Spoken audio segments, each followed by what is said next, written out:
Shalom, selamat pagi Bapak Ibu, Saudara-saudara yang kekasih dalam Tuhan. Salam damai sejahtera untuk kita semua. Pada pagi hari ini berjumpa kembali dengan saya dalam program Suplemen Jiwa yang menyegarkan, menyehatkan, dan tentu meneduhkan jiwa kita. Sebelum kita mulai aktivitas kita pada pagi hari ini, seperti biasa kita akan merenungkan kebenaran firman Tuhan. Namun sebelumnya, mari kita merendahkan diri di hadapan Tuhan. Kita berdoa. Mari kita berdoa. Bapa di dalam kerajaan surga, terpujilah namamu, Tuhan Allah yang Maha Setia, yang selalu memimpin dan menyertai kehidupan kami. Sepanjang malam boleh kami lewati, hingga pagi hari ini kami boleh bangun dalam keadaan selamat, dengan tubuh yang sehat dan segar, dan tidak kekurangan sesuatu apapun. Jika ada di antara kami bangun dalam keadaan yang tidak baik-baik saja oleh karena kelemahan fisik, kami berdoa Tuhan kiranya menolong dan memberkati dan memberikan kekuatan bagi kami, sehingga kami dapat menjalani hari ini dengan penuh semangat dan penuh rasa syukur kepada Tuhan. Terima kasih Tuhan, sebelum kami memulai aktivitas kami pada hari ini, kami rindu untuk mendengarkan kebenaran firman-Mu. Terangilah hati, pikiran, dan perasaan kami ya Tuhan. Singkapkanlah firman-Mu bagi kami, dan berikanlah kepada kami hikmat dan pengertian, supaya kami dapat mengerti dan memahami apa yang menjadi maksud dan kehendak Tuhan dalam hidup kami. Berfirmanlah kepada kami ya Tuhan, di dalam nama Kristus Yesus Tuhan firman yang hidup. Amin. Puji Tuhan, Bapak Ibu, Saudara-saudara dimanapun berada, pada kesempatan ini kita akan membaca dan merenungkan firman Tuhan dari surat Roma pasal yang ke-15 ayat yang ke-4. Demikianlah firman Tuhan. Sebab segala sesuatu yang ditulis dahulu telah ditulis untuk menjadi pelajaran bagi kita, supaya kita teguh berpegang pada pengharapan oleh ketekunan dan penghiburan dari kitab suci. Saya akan ulangi sekali lagi. Sebab segala sesuatu yang ditulis dahulu telah ditulis untuk menjadi pelajaran bagi kita, supaya kita teguh berpegang pada pengharapan oleh ketekunan dan penghiburan dari kitab suci. Demikianlah pembacaan firman Tuhan pada pagi hari ini. Berbahagialah kita yang membaca firman Tuhan, merenungkan, terlebih melakukannya dalam hidup sehari-hari. Terpujilah nama Tuhan. Haleluya. Tema kita pada pagi hari ini adalah firman Tuhan sebagai penuntun dan petunjuk bagi orang percaya.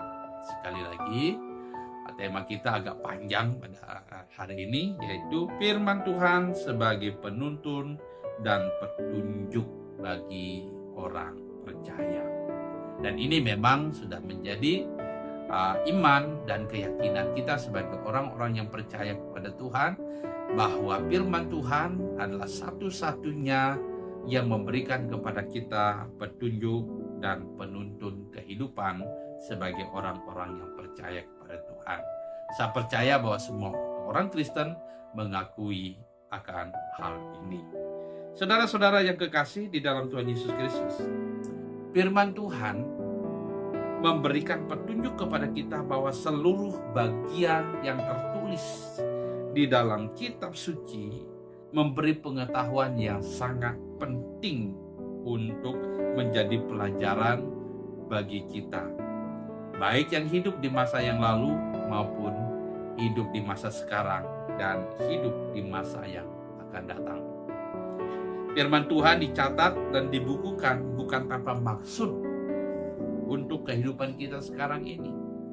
Firman Tuhan dicatat dan dibukukan supaya menjadi pelajaran penting untuk kita mendapat atau memperoleh pengetahuan dan pengertian akan maksud dan kehendak Tuhan dalam hidup kita. Banyak orang yang telah salah dan disesatkan oleh pikirannya sendiri dengan mengatakan bahwa Alkitab Perjanjian Lama sudah tidak berlaku lagi. Alkitab Perjanjian Lama sudah tidak relevan lagi dan tidak perlu menjadi rujukan iman bagi orang-orang yang percaya. Ya, banyak orang yang berpendapat demikian. Ya, jadi mereka beranggapan bahwa mereka tidak perlu lagi mempelajari tulisan-tulisan para nabi pada masa yang lalu karena sudah ada perjanjian baru. Jadi menurut mereka rujukan satu-satunya untuk hidup orang yang percaya adalah perjanjian baru. Bagaimana mungkin kita bisa menerima perjanjian baru tanpa kita menerima perjanjian lama? Perjanjian lama memberikan petunjuk kepada kita tentang apa yang telah terjadi di dalam perjanjian baru. Jadi baik perjanjian lama maupun perjanjian baru sama-sama saling melengkapi. Pendapat yang mengatakan bahwa perjanjian lama sudah tidak berlaku lagi dan tidak boleh atau tidak bisa menjadi rujukan iman bagi orang-orang yang percaya sekarang ini adalah salah. Justru perjanjian lama memberikan petunjuk kepada kita agar kita dapat menerima dan mengimani perjanjian baru. Tanpa perjanjian lama, tidak mungkin kita dapat menerima perjanjian baru. Perjanjian baru adalah penggenapan janji dan nubuatan tentang Yesus Kristus Sang Juru Selamat dalam perjanjian lama. Dapatkah kita percaya bahwa Tuhan Yesus adalah Tuhan dan Juru Selamat dalam perjanjian baru tanpa kita mengerti dan mengimani perjanjian lama? Tidak mungkin, saudara. Jadi, supaya kita dapat menerima nubuatan yang tergenapi dalam perjanjian baru di dalam Yesus Kristus sebagai Tuhan dan Juru Selamat, pertama-tama kita harus mengerti terlebih dahulu perjanjian lama. Rasul Paulus menekankan bahwa segala sesuatu yang ditulis dahulu telah ditulis untuk menjadi pelajaran bagi kita. Rasul Paulus sendiri mengatakan bahwa tulisan-tulisan yang terdahulu itu menjadi pelajaran bagi kita sekarang ini. Jadi salah kalau kita mengatakan bahwa perjanjian lama atau tulisan-tulisan yang dahulu itu tidak berlaku lagi. Itu sangat salah sekali. Justru Rasul Paulus mengajarkan kepada kita, menekankan kepada kita bahwa tulisan-tulisan para nabi yang dahulu itu menjadi pelajaran bagi kita. Kalau seandainya benar perjanjian lama sudah tidak berlaku lagi, maka Tuhan Yesus dan juga rasul-rasul sudah mungkin mereka akan mengutip perjanjian lama lagi. Ya, tidak mungkin. Justru Tuhan Yesus banyak sekali mengutip perjanjian lama dan juga rasul-rasul untuk meneguhkan sesungguhnya apa yang telah dinubuatkan dalam perjanjian lama itu digenapi dalam perjanjian baru. Saudara-saudara yang kekasih dalam Tuhan Yesus Kristus, ini sangat bagus sekali apa yang ditekankan oleh Rasul Paulus, bahwa segala sesuatu yang ditulis dahulu telah ditulis untuk menjadi pelajaran bagi kita. Jadi menjadi pelajaran bagi kita sekarang ini, bukan tidak berlaku, ya. Oleh karena itu seluruh bagian dalam Alkitab sangat relevan untuk menjadi penuntun dan petunjuk bagi umat Tuhan atau bagi kita sampai sekarang ini, ya. Sekali lagi saya mau katakan bahwa jadi seluruh bagian di dalam Alkitab itu sangat relevan untuk menjadi penuntun dan petunjuk bagi kita sampai sekarang ini. Jadi jangan ada yang berkata bahwa perjanjian lama sudah tidak berlaku lagi. Saudara-saudara yang dikasihi oleh Tuhan Yesus Kristus, ada dua hal yang akan menjadi hal yang sangat penting untuk kita renungkan melalui pembacaan firman Tuhan pada pagi hari ini. Yang pertama adalah firman Tuhan itu memberikan pengertian tentang segala sesuatu. Sekali lagi, firman Tuhan itu memberikan pengertian tentang segala sesuatu, ya. Karena Rasul Paulus katakan bahwa apa yang telah ditulis dahulu menjadi pelajaran, ya. Belajar tujuannya adalah untuk tahu. Belajar tujuannya adalah untuk mengerti. Belajar tujuannya adalah untuk memahami, mengetahui, dan lain sebagainya. Jadi, firman Tuhan yang telah dituliskan oleh para nabi yang terdahulu itu memberikan pengertian kepada kita segala sesuatu yang telah terjadi di masa yang lalu dan juga yang akan terjadi di masa yang akan datang. Di dalam kitab Perjanjian Lama ada begitu banyak nubuatan dan nubuatan kemudian digenapi dalam Perjanjian Baru. Ya. Dengan membaca Perjanjian Lama kita mengetahui bahwa ada nubuat yang digenapi di dalam Perjanjian Baru. Kalau kita tidak membaca Perjanjian Lama, dari mana kita mengetahui ada nubuat yang digenapi dalam Perjanjian Baru? Itulah sebabnya firman Tuhan itu memberikan pengertian kepada kita tentang segala sesuatu. Segala sesuatu yang dirancang dan direncanakan oleh Allah. Segala sesuatu yang menjadi tujuan hidup orang-orang yang percaya kepada Tuhan. Itulah sebabnya tema kita pada hari ini adalah firman Tuhan menjadi penuntun dan petunjuk bagi orang yang percaya. Kemudian hal yang kedua yang sangat penting untuk kita mengerti adalah bahwa firman Tuhan itu menjadikan kita tekun berpegang pada pengakuan iman kita. Ya.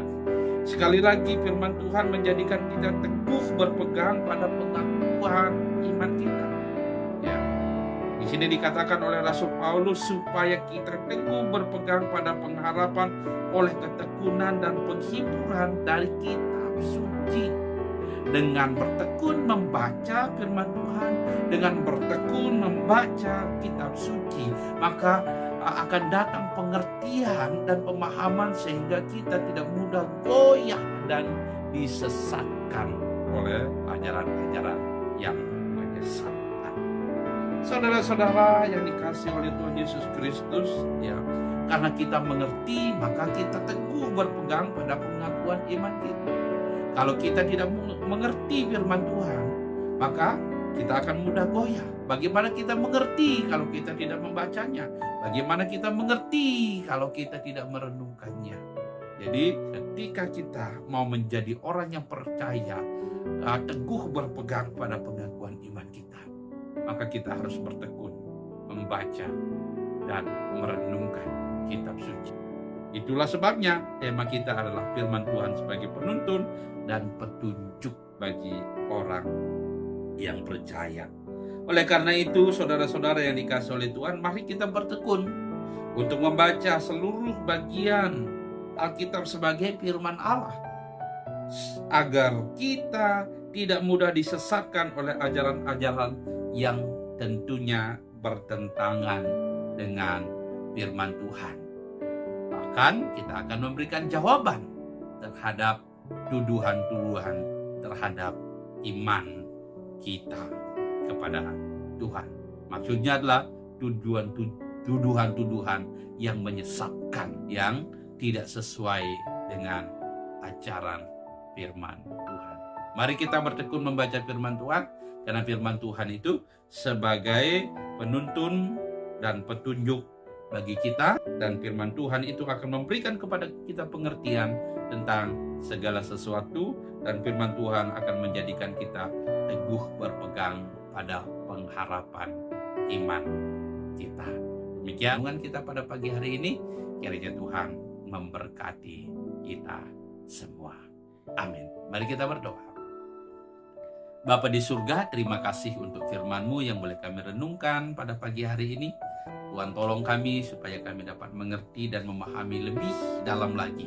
Kami terbatas Tuhan, namun kami percaya bahwa Tuhan akan memberikan hikmat kepada kami supaya kami teguh berpegang pada pengakuan iman kami melalui firman Tuhan yang memberikan kepada kami pengertian tentang segala sesuatu. Terima kasih Tuhan, berkatilah kami, berkati aktivitas kami sepanjang hari ini. Tuntun kami kepada jalan-Mu ya Tuhan. Dan kontrol hati, pikiran, dan perasaan kami supaya kami berjalan, bertindak dan melakukan segala aktivitas kami seturut dengan kehendak Tuhan. Sekali lagi, berikan kesehatan dan kekuatan bagi kami. Di dalam nama Tuhan Yesus Kristus kami serahkan totalitas kehidupan kami. Haleluya. Amin. Puji Tuhan, saudara-saudara yang kekasih dalam Tuhan, demikianlah firman Tuhan pada pagi hari ini. Kiranya Tuhan memberkati kita dalam melakukan semua aktivitas dan pekerjaan kita, sehat dan bahagia selalu. Selamat pagi, selamat beraktivitas, dan semangat bersemangat. Sampai jumpa lagi. Tuhan Yesus memberkati.